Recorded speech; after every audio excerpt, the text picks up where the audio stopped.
14 News at 9. Thank you for choosing Fox 14. I'm Sarah Scarlett. First on Fox, in just 2 days, Monroe will be embarking on a historical moment as President Donald Trump makes his way to the Twin Cities, campaigning for Republican candidate for Governor Eddie Rispone. The Monroe chapter of the NAACP tells Fox 14's Chelsea Jones they appreciate the president's visit, but they want the state to go in a different direction. Right, Chelsea? Exactly, Sarah. President Ambrose Desart and Senator-elect Katrina Jackson tell me they respect the president coming to town, but at this stage in the election cycle, it's a move that they have to fight to ensure that whatever they believe is best moves forward. A moment that hasn't come to the city of Monroe in over 35 years. The President of the United States is coming to town, but his motive has local leaders saying, welcome, but not so fast. The people of the United States, as my little hearing can hear it, they're disappointed in our president. President Donald Trump is making his last efforts to unseat Democratic Governor John Bel Edwards, a move that has Senator-elect Katrina Jackson calling it a purely political visit. President Trump, disappointingly, is coming to support someone who's going to reverse most of the things that he's commended John Bel Edwards and invited him to the White House to talk about. And that's why the Monroe chapter of NAACP is taking a stand and peacefully protesting the president's arrival. Protesting sometimes send a signal.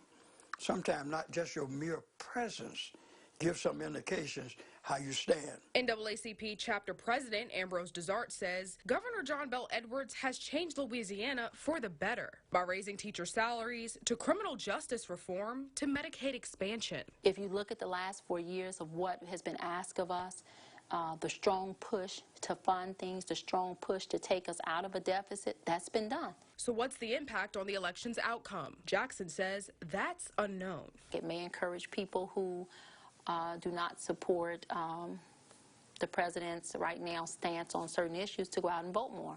Desart agrees, saying Governor Edwards has proven himself, and now it's up to the citizens. Voting is imperative.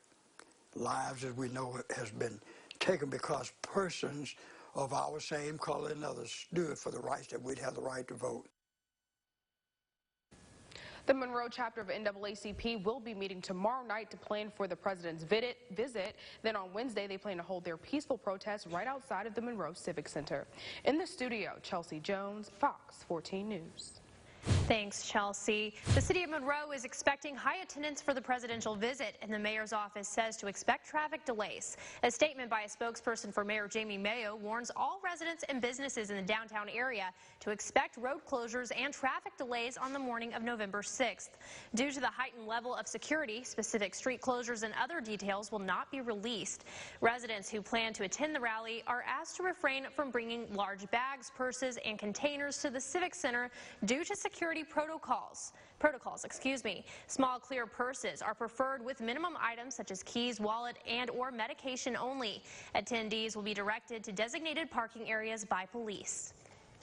The numbers are in, and early voting is off to a record-breaking start. Candidates for governor are treating every day like Election Day. Harrison Golden explains how one candidate's most recent remarks show just how high the stakes are.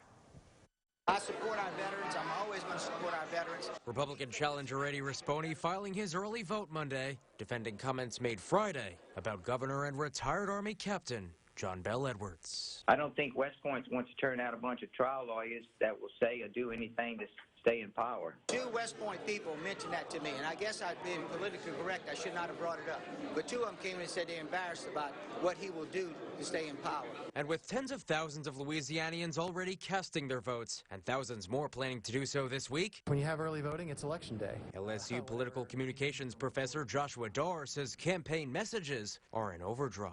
I can't get inside their heads of whether that was strategically what they wanted to do to have a 3-day news cycle about Governor Edwards' service at West Point, but it is what happened, and assuming that was a deliberate comment by Rispone to make waves, it seems to have worked. Mr. Rispone went to college to not go in the Army. I went to Army in order to go to college. The governor's campaign Monday doubling down with a statement, citing military veterans and Tea Party conservatives who have also blasted Rispone's remarks. Eddie Rispone represents to me everything that is wrong with politics in our state. While Rispone calls the backlash a misunderstanding. He flipped this around to make it a veterans deal. It's not that. It's a liberal tax and spend politician who would do and say anything to stay in power. We don't really know yet how that's going to play out, but it was definitely the first time that something like that's happened in this campaign. And it may not be the last between now and November 16th. Harrison Golden, your local election headquarters. The race between Governor Edwards and Eddie Rispone remains tight. In the latest poll from last week, it shows the Democratic incumbent leading the Republican by just 2 points. Arkansas State Police are investigating a crash that killed an Arkansas woman. The wreck happened on Highway 425 near Crossett just before 6 last night. According to police, 39-year-old Angela Craig of Crossett was driving a 2014 Jeep Patriot southbound. Police say for reasons unknown, the SUV went off the road and back on, then crossed into the northbound lanes and spun around. Investigators say that's when Craig was thrown from her Jeep. A passenger in the Jeep, 41-year-old Sean White, was injured. The cause is being investigated. Police say the former Livingston Parish deputy charged with child porn trashed key evidence. According to police documents, Dennis Perkins admitted to throwing his phone off a bridge on his way to speak to State Bureau of Investigation agents. It's not clear if the phone has been recovered. The 44-year-old is charged with 60 counts of producing child pornography, first-degree rape, obscenity, and video voyeurism. He was fired after his arrest. His wife, 34-year-old Cynthia Perkins, was arrested on similar charges and has since resigned from teaching at Westside Junior High in Walker. Authorities have yet to detail the allegations against the couple. The Ouachita Parish Fire Department responded to a fire at the Fair Park Baptist Church this afternoon. Officials say the shed located behind the church caught fire. Pastor Darius Warren says the church kept a golf cart and storage items in the shed. All employees were in the church building and nobody was injured. Detectives are still looking into what ignited the fire. Over in education news, the University of Louisiana at Monroe gained a new scholarship endowment for students pursuing a career in social work. Fox 14's Isabel Albritton spoke with the donor and has more. And there's a lot of students that struggle semester to semester. And when they're so stressed about how are they going to pay for school, I don't think they are able to apply their best. So I'm hoping that it opens the doors for somebody to just concentrate on their education and do well.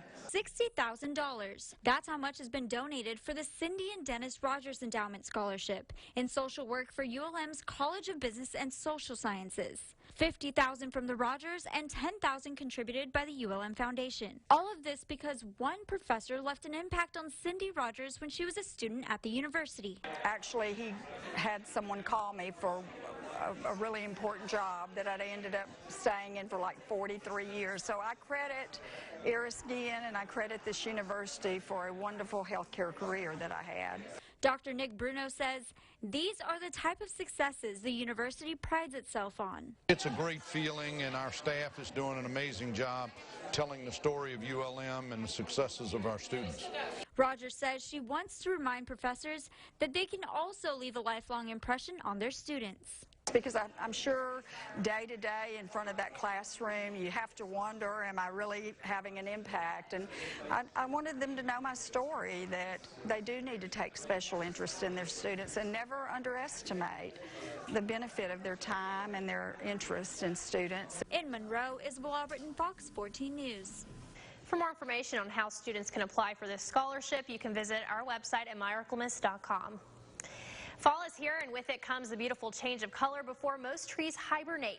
And this year is looking like a colorful crop. But why is that? Ideally, leaves change when cool but not freezing air mixes with shorter days. This year, we have seen some chilly mornings, which has allowed many trees to already start vibrantly changing, which will lead to some of the most dramatic colors seen in some time. When it drops down into the, to mid to upper 30s, and it stays there, for at least a few hours of the day, along with the shortened days. When you have that come together, then the leaves will, quote, still be alive, but they will start turning color. So you get more of the color from that way versus just an automatic, very, very hard freeze for several days. So far, we've only seen patches of color. There's still quite a few species of trees that still have to change. If conditions remain ideal, we could be seeing more color through much of the remainder of fall. Coming up on Fox 14, we continue honoring veterans all month. We'll introduce you to a veteran who did some pretty special things while piloting boats for the Army. And dozens of vegetable products recalled over listeria concerns. We'll have details on the notification that was issued by the Food and Drug Administration. All that and more is up next on Fox 14 News at 9.